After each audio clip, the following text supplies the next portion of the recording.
Halo Sobat Spoiler, bagaimana kabarnya? Tentunya Millers doakan baik-baik saja. Jumpa lagi di channel Sektor Spoiler. Pada video kali ini, Millers akan bahas kelanjutan cerita dari donghua series Solen 2, episode 133. Seperti biasa, Millers mau ingatkan lagi bagi Sobat Spoiler, karena video ini mengandung spoiler, Mimin sarankan untuk tonton dulu episode-episode sebelumnya, biar ngerti jalan ceritanya. Tapi buat Sobat Spoiler yang gak sabar dan udah siap dengerin kelanjutan ceritanya, langsung saja kita gas ke ceritanya. Di episode sebelumnya, di tengah kekacauan, Huo Yuhao memanfaatkan kondisi istana yang kacau untuk mencari target. Ia menemukan sekelompok penguasa jiwa jahat dan dengan cepat membunuh salah satunya untuk memancing pemimpin mereka, seorang sage jiwa jahat. Dengan sengaja menampilkan kekuatan setara, Huo Yuhao membuat lawannya mengejar tanpa curiga. Memanfaatkan badai salju yang mengacaukan alat pengintai, ia menjauh dari istana, lalu berbalik menyerang. Serangan spiritual yang menghancurkan langsung merusak laut rohani musuh, dan dengan kekuatan es tertinggi, sage jiwa jahat itu dibekukan menjadi patung es. Namun saat Huo Yuhao hendak pergi, suasana tiba-tiba berubah sunyi dan menekan. Sebuah kekuatan spiritual yang mengerikan menyelimuti area tersebut. Dari kegelapan, muncul Long Xiaoyao, naga kaisar Doulo, seorang ultimate Doulo yang berada di puncak kekuatan manusia. Kehadirannya menutup semua jalan pelarian dan membuat Huo Yuhao sadar bahwa jarak kekuatan mereka tidak mungkin dijembatani. Meski demikian, Huo Yuhao tetap berdiri tegak. Dalam hatinya, ia menolak jalan yang dipilih Long Xiaoyao yang berpihak pada gereja Roh Kudus, karena ia yakin pilihan itu hanya akan membawa dunia menuju kegelapan dan kehancuran. Di episode selanjutnya, kemarahan Huo Yuhao memicu reaksi langsung dari Long Xiaoyao. Tekanan kekuatan yang mengerikan turun seketika, menindih tubuh Huo Yuhao seolah ingin menghancurkannya hingga menjadi debu. Meski berada di ambang batas, Huo Yuhao tetap bertahan dengan susah payah. Ia tidak pernah menganggap pembantaian dan penyiksaan roh sebagai sesuatu yang dapat dibenarkan, dan keyakinan itu tidak goyah meskipun nyawanya terancam. Sikap tersebut membuat Long Xiaoyao terdiam sejenak. Ia tahu bahwa semua yang diyakini Huo Yuhao adalah kebenaran. Setelah beberapa saat, ia hanya bisa menghela nafas dan menggeleng pelan. Ia sadar bahwa dirinya sudah tidak bisa kembali ke jalan lain. Kesetiaannya pada Ye Shisui telah mengikatnya sepenuhnya. Hal terakhir yang masih ia pegang hanyalah menahan diri agar tidak membunuh orang tanpa alasan. Ia tetap percaya pada janji tentang tatanan baru dan kedamaian setelah benua bersatu. Meski jalan yang ditempuh penuh dengan darah dan pengorbanan, Huo Yuhao memilih diam. Ia menyadari bahwa kata-kata tidak lagi berarti di hadapan Kaisar Naga Doulo. Namun di dalam hatinya masih tersisa secercah harapan. Ia tahu dirinya tidak mampu melawan Long Xiaoyao sendirian, tetapi ia memiliki perlindungan berupa skala terbalik milik Dewa Binatang di Tian. Dengan perlindungan itu, ia pernah lolos dari ancaman Dewa Kematian Doulo. Kini, dengan inti jiwa dan kekuatan tubuh yang telah meningkat pesat, membunuhnya bukanlah perkara mudah. Keyakinan itu tidak luput dari perhatian Long Xiaoyao. Ia memandang Huo Yuhao sebagai pemuda berbakat dengan potensi luar biasa, namun tetap menilai bahwa perlindungan semacam itu tidak cukup di hadapan seorang ultimate Doulo. Tepat ketika suasana semakin menegang, perhatian Long Xiaoyao tiba-tiba teralihkan. Ia merasakan keberadaan seseorang yang telah lama mengintai tanpa suara.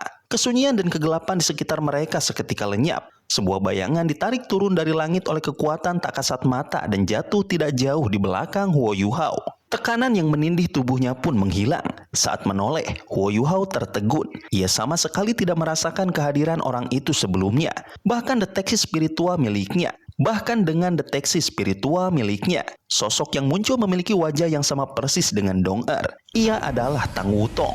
Kemunculan Tang Wutong mengguncang ketenangan hati Huo Yuhao. Ia tidak pernah takut menghadapi kematian sendirian, tetapi kehadiran gadis itu mengubah segalanya. Meski demikian, tidak ada jalan untuk mundur. Long Xiaoyao justru tampak tertarik, menyadari bahwa kehadiran Tang Wutong dapat melemahkan perlindungan Dewa Binatang. Ia pun memutuskan untuk memindahkan mereka ke tempat lain. Dalam sekejap, dunia kembali tenggelam dalam kegelapan dan kesunyian. Gelombang kekuatan jiwa yang mengerikan menyebar, memelintir ruang di sekitar mereka. Huo Yuhao mencoba menggunakan deteksi spiritual, tetapi kekuatan itu sama sekali tidak bisa keluar dari tubuhnya. Untuk pertama kalinya, ia benar-benar merasakan betapa mutlaknya kekuatan seorang ultimate Doulo. Ia bahkan menyadari bahwa kekuatan tempur naga suci kegelapan mungkin melampaui Dewa Kematian Doulo. Di tengah tekanan tersebut, Tang Wutong berdiri di sisi Huo Yuhao dan menggenggam lengannya. Ia datang karena kekhawatiran para senior dan perintah untuk membawa Huo Yuhao kembali. Ia telah menelusuri kota Tiandou setelah mendengar ledakan besar di istana kerajaan, hingga akhirnya menemukan jejaknya. Meski situasinya tampak putus asa, kehadirannya justru memberi Huo Yuhao rasa aman yang sulit dijelaskan. Huo Yuhao menyadari bahwa peluang mereka untuk melarikan diri hampir tidak ada. Namun, Tang Wutong tetap tenang. Ia memahami bahwa kekhawatiran tidak akan mengubah apapun. Jika mereka harus mati, maka mereka akan mati sambil bertarung bersama. Ini bukan pertama kalinya mereka berdiri berdampingan menghadapi bahaya. Dan juga bukan pertama kalinya mereka menantang nasib dengan keberanian. Huo Yuhao ikut tertawa dengan tenang. Dalam hatinya, ia telah menerima kemungkinan terburuk. Jika harus mati, ia ingin mati sambil bertarung. Menghadapi Ultimate Douluo adalah pengalaman langka di seluruh benua. Dan ia merasa terhormat bisa mengalaminya bersama Tang Wutong. Tak lama kemudian, kegelapan di sekitar mereka mulai stabil. Dunia kembali jelas, suara dan penglihatan pulih sepenuhnya. Namun, pemandangan di depan mereka membuat keduanya tertegun. Mereka tidak lagi berada di sekitar istana kerajaan Tiandou. Tidak ada bangunan, tidak ada tanda-tanda kota. Yang tersisa hanyalah alam liar yang luas dan sunyi. Hal itu berarti Kaisar Naga Douluo telah memindahkan mereka keluar dari kota Tiandou hanya dengan kekuatannya sendiri. Kecepatan dan ketepatan pemindahan tersebut jauh melampaui pemahaman Huo Yuhao. Inilah kekuatan sejati seorang Ultimate Douluo. Meski belum mencapai tingkat Dewa Binatang yang mampu menembus ruang dan waktu sepenuhnya, kemampuan ini sudah cukup untuk membuat siapapun merasa putus asa. Long Xiaoyao memandang mereka dengan ekspresi tenang, bahkan sedikit tertarik. Ia melihat keberanian yang jarang ditemukan pada generasi muda. Dalam sorot matanya tersimpan kenangan masa lalu, saat ia sendiri pernah menjadi jenius yang berdiri di puncak generasinya. 200 tahun terasa berlalu begitu cepat. Ia memberi mereka kesempatan untuk menyerang bersama. Tidak ada jalan untuk melarikan diri. Satu-satunya pilihan adalah bertarung dengan kekuatan penuh dan menghadapi nasib dengan kepala tegak. Huo Yuhao dan Tang Wutong saling memandang sekilas, memahami tekad masing-masing tanpa perlu kata-kata. Huo Yuhao melangkah ke depan, sementara Tang Wutong berdiri sedikit di belakangnya sebagai pendukung. Pada saat yang hampir bersamaan, jiwa bela diri mereka dilepaskan. 7 cincin jiwa muncul dan berputar di udara. Mata roh milik Huo Yuhao terbuka sepenuhnya. Susunan cincin jiwanya tampak luar biasa, terutama cincin jiwa merah darah di posisi ke-7. Cincin ke-6-nya berwarna emas mawar, selaras dengan mata takdir. Sementara cincin ke-7 berasal dari tiran mata jahat berusia 100.000 tahun, memancarkan aura yang mengerikan. Huo Yuhao berdiri diam, menatap Long Xiaoyao dengan tenang. 7 cincin jiwanya menyala satu persatu, dan auranya terus meningkat. Untuk pertama kalinya, Long Xiaoyao benar-benar terkejut. Perhatiannya tertuju pada cincin jiwa pertama Huo Yuhao yang berwarna putih. Sekilas tampak seperti cincin jiwa tingkat rendah, namun auranya sangat berbeda, halus dan menyimpan pola emas samar yang menandakan rahasia besar. Long Xiaoyao juga menyadari kecerdikan Huo Yuhao. Pemuda itu memanfaatkan waktu dengan sempurna, menaikkan kondisi dan auranya ke puncak sebelum melancarkan serangan. Mata takdir di dahi Huo Yuhao terbuka sepenuhnya. Pola mawar emas menyebar, memancarkan cahaya aneh yang bahkan membuat Long Xiaoyao merasakan tarikan mengerikan. Gelombang kekuatan spiritual melonjak dengan kecepatan luar biasa. Kekuatan itu bukan hanya besar, tetapi juga sangat murni dan padat, jauh melampaui tingkat kultivasi Huo Yuhao sendiri. Cahaya emas mawar semakin terkondensasi, membentuk lingkaran cahaya di sekeliling tubuh Huo Yuhao. Sosoknya menjadi samar dan perlahan melayang ke udara. Saat cincin jiwa ketujuhnya berkilau, bayangan singa emas bermata 3 muncul di belakang punggungnya, menerangi area ratusan meter di sekitarnya. Cahaya emas tiba-tiba meledak. Tubuh Huo Yuhao seakan menghilang, digantikan oleh sebuah mata vertikal raksasa yang tampak nyata di udara. Inilah perwujudan kekuatan spiritual sejati. Semua kekuatan spiritualnya ditarik kembali ke tubuh utama, membentuk pilar cahaya emas yang menjulang ke langit dan membuat ruang di sekitarnya terdistorsi. Untuk pertama kalinya, ekspresi Long Xiaoyao benar-benar berubah. Ia menyadari bahwa dirinya telah meremehkan Huo Yuhao. Pemuda ini telah membentuk inti jiwa, sesuatu yang seharusnya mustahil bagi seorang sage jiwa, terlebih bagi jiwa bela diri tipe spiritual. Tak lama kemudian, kekuatan mata takdir dilepaskan sepenuhnya. Penghakiman takdir turun, mengguncang alur nasib itu sendiri. tengkorak emas muncul di atas kepala Long Xiaoyao, lalu hancur menjadi cahaya yang menembus tubuhnya. Bahkan seorang Ultimate Douluo tidak mampu sepenuhnya menolaknya.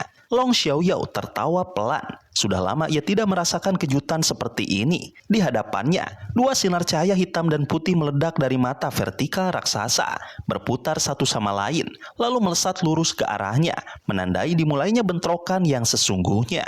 Long Xiaoyao tetap berdiri di tempatnya tanpa bergerak. Dua sinar cahaya hitam dan putih menghantam tubuhnya, namun ia hanya tersenyum tipis. Tidak ada ledakan kekuatan jiwa ataupun gelombang spiritual. Serangan itu tampak seolah tidak memberikan dampak apapun. Namun, tepat saat cahaya tersebut benar-benar menyentuh tubuhnya, ekspresinya berubah.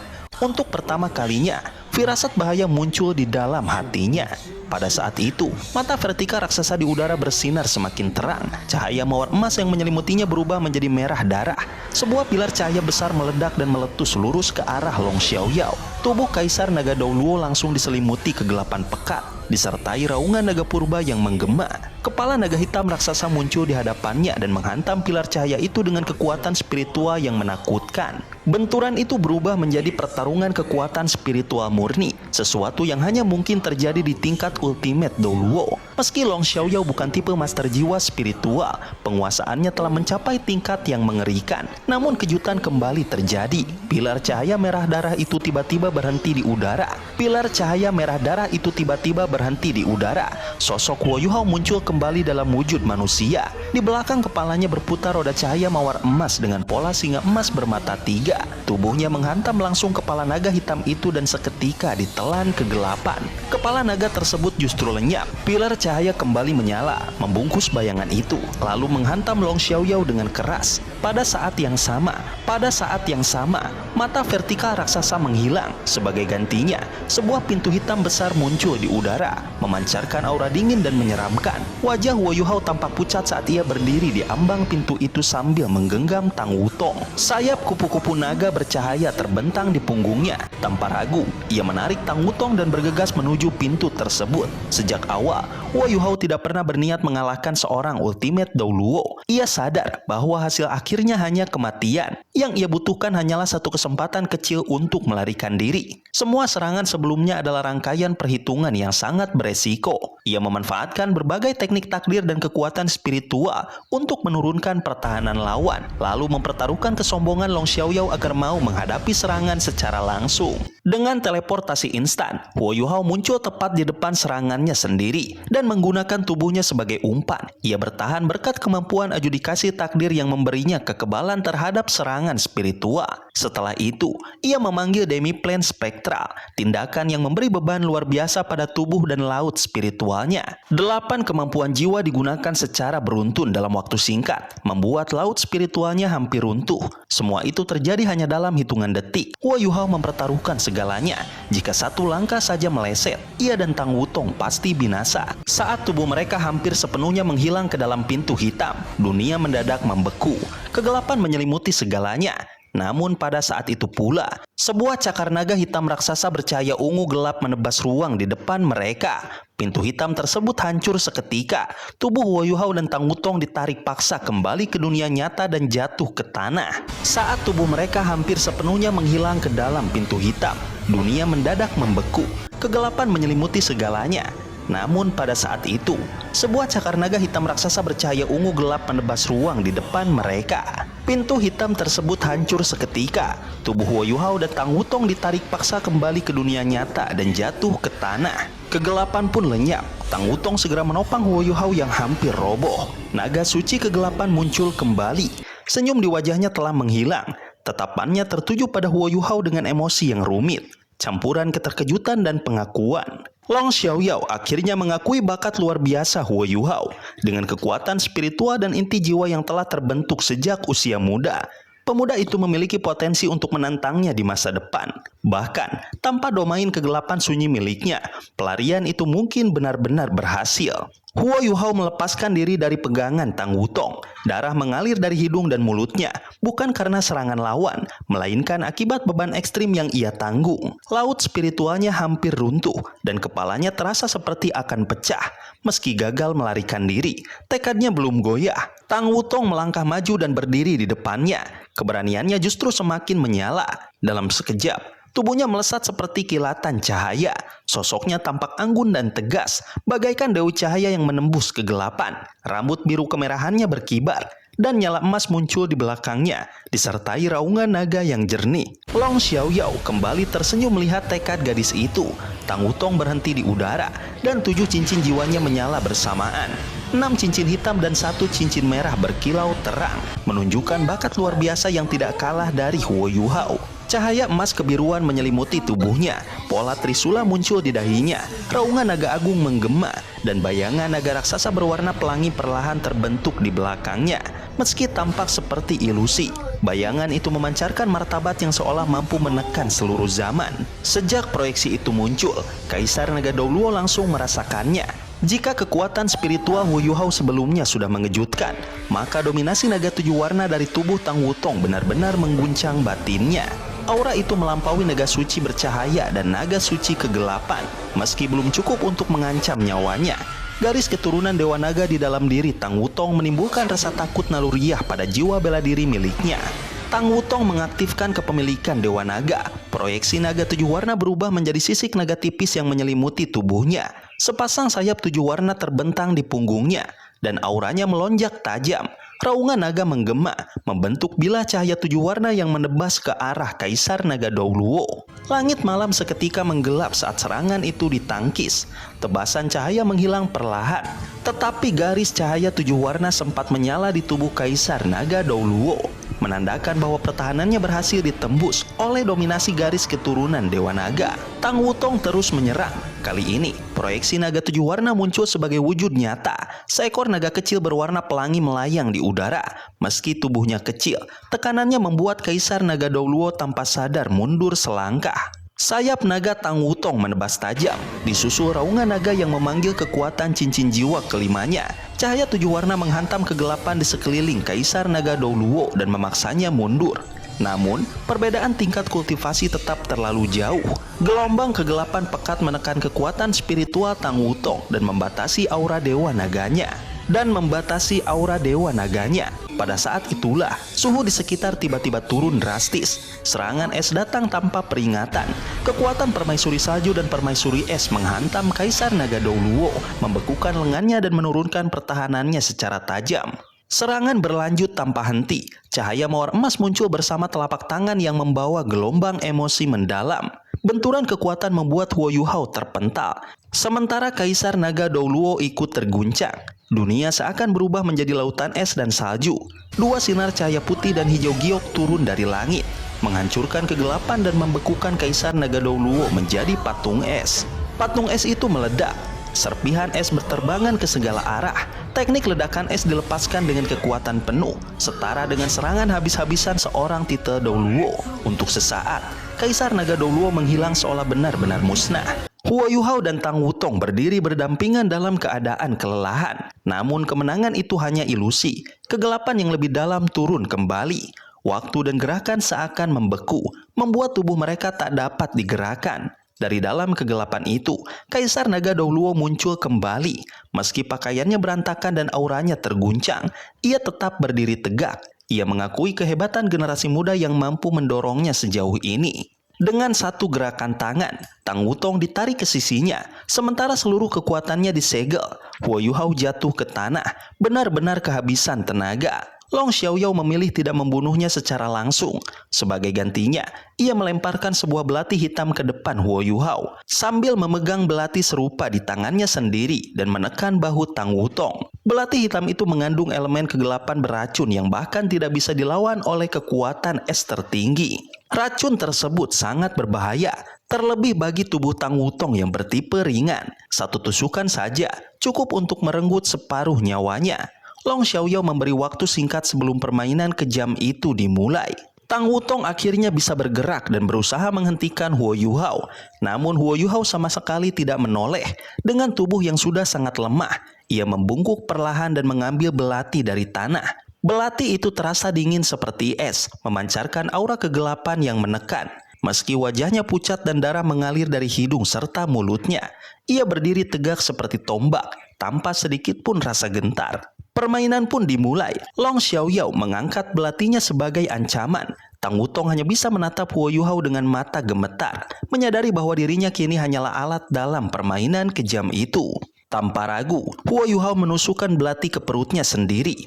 Tang Wutong menjerit, sementara tubuh Huo Yuhao tetap tenang. Saat belati menembus tubuhnya, dingin mematikan menyedot energi hidupnya. Rasa sakit hampir tidak terasa, hanya mati rasa yang dalam. Aturan permainan menjadi semakin kejam. Setiap tusukan harus menembus tubuh hingga membentuk dua lubang. Huo Yuhao tidak membantah. Ia mendorong belati itu lebih dalam sampai ujungnya menembus punggungnya. Tidak ada darah yang mengalir, tetapi tubuhnya mulai gemetar. Tusukan kedua menyusul. Belati dicabut lalu ditancapkan kembali ke sisi lain perutnya. Tubuh Huo Yuhao bergetar hebat. Darah hitam akhirnya menyembur keluar dan membasahi pakaiannya. Wajah Tang Wutong semakin pucat. Hatinya seakan hancur menyaksikan semua itu. 2 tusukan berarti 4 luka. Namun permainan belum berhenti. Tusukan ketiga kembali dilakukan. Kilatan cahaya hitam muncul dan belati kembali menembus tubuh Huo Yuhao. Kini 6 luka menganga di tubuhnya. Tang Wutong menangis histeris. Tubuhnya gemetar hebat, hampir kehilangan kesadaran karena rasa sakit di hatinya sendiri. Di tengah penderitaan itu, pikiran Huo Yuhao justru melayang ke masa lalu. Ia teringat saat pertama kali memasuki Akademi Shrek di usia 11 tahun. Sebagai anak yang dipenuhi kebencian dan ketidaktahuan. Dengan bimbingan para guru dan senior, tempat itu perlahan menjadi rumah baginya. Ia menjalani hari-hari penuh kerja keras karena sadar bakatnya tidak menonjol. Ia mengingat teman sekamarnya yang berbakat namun malas, seseorang bernama Wang Dong. Awalnya mereka sering berselisih, tetapi lambat laun menjadi sahabat. Mereka berlatih bersama, menemukan kecocokan jiwa bela diri, dan tanpa sengaja menciptakan keterampilan fusi. Meski sering pingsan kelelahan dan dihukum, mereka terus maju bersama. Tusukan keempat dilakukan. Kini 8 luka mengoyak tubuh Huo Yuhao. Suaranya melemah, pakaiannya menghitam oleh darah, tetapi matanya tetap menatap Tang Wutong dengan lembut. Anehnya, ia tidak merasakan rasa sakit, hanya ketenangan yang aneh. Baginya, selama gadis yang dicintainya masih hidup, semuanya terasa cukup. Kenangannya berlanjut ke turnamen besar pertama. Ia dan Wang Dong'er awalnya hanya cadangan, lalu terpaksa maju menggantikan senior yang terluka. Dengan kerja keras dan keberanian, mereka menciptakan keajaiban demi keajaiban hingga membawa kemenangan bagi Shrek. Gelar 7 Monster Shrek menjadi salah satu kehormatan terbesar dalam hidupnya. Tusukan kelima pun dilakukan. Cahaya hitam kembali menyala dan belati menembus tubuhnya sekali lagi. 10 luka kini menganga di tubuh Huo Yuhao. Tang Wutong tidak lagi berteriak. Ia seakan tenggelam dalam kisah hidup Huo Yuhao, melupakan sejenak kenyataan pahit di hadapannya. Di tengah permainan kematian yang kejam itu, kenangan akan hari-hari di Akademi Shrek dan kebersamaan mereka menjadi satu-satunya cahaya yang menopang kesadaran Huo Yuhao, menjaga jiwanya tetap bertahan di ambang kehancuran. Sobat spoiler, itulah spoiler dari Donghua series Solen 2. Tentunya spoiler ini tidak akan sama persis dengan episode sesungguhnya. Maka dari itu, jika ada kesalahan dalam kata ataupun istilah, serta kekurangan atau kelebihan durasi harap dimaklumi. Dan jangan lupa untuk mendukung channel ini terus berkembang dengan cara like, share, dan subscribe, supaya kalian gak ketinggalan update terbaru dari channel ini. Terima kasih banyak sudah menonton video ini sampai akhir Sobat Spoiler. Kritik dan saran positifnya silahkan di komentar. Sampai ketemu lagi di video berikutnya. Tetap semangat dan sampai jumpa.